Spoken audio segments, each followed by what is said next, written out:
когда у нас Паралимпийский комитет России, кстати, кто-то знает, нет? К сожалению, ну сейчас, наверное, будете больше интересоваться. Вот Международный Паралимпийский комитет организовался в 1989 году, а Паралимпийский комитет России организовался в декабре, 14 декабря 1996 года. А футбольный клуб инвалидов «Зенит» города Ижевска организовался, первая тренировка была 13 ноября 1991 года.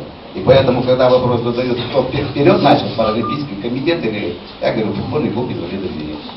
Поэтому я со всей совестью, с чистой совестью любому человеку могу сказать, что паралимпийское движение не только в России, а в Советском Союзе начали в Удмуртии.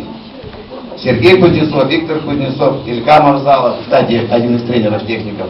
Поэтому, наверное, ребята, вы должны гордиться именно тем поколением, которые начинали. Вот этих Юрий Иванович Широбоков, и люди, которые продолжают рядом со мной трудиться.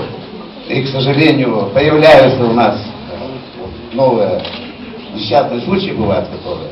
Но для меня, вот первая просьба большая, никогда не надо, где-то вот журналисты здесь находятся, вот, я просто иногда газеты читаю, меня немножко, или вопросы журналистов такие, как ты потерял ногу, руку там, знаете, вот неприятно это вспоминать, вот, поэтому я уже, ребята это знают, вот они, я их здоровых не видел, вот они какие есть, такие, я таких их люблю.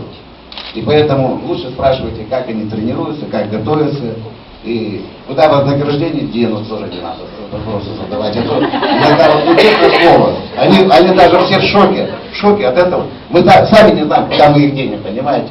Может подарим, может съедим, может еще что-то. То есть у нас, мы не готовы к этим вопросам. И, честно сказать, мы не готовы. И поэтому лучше о спорте, ладно?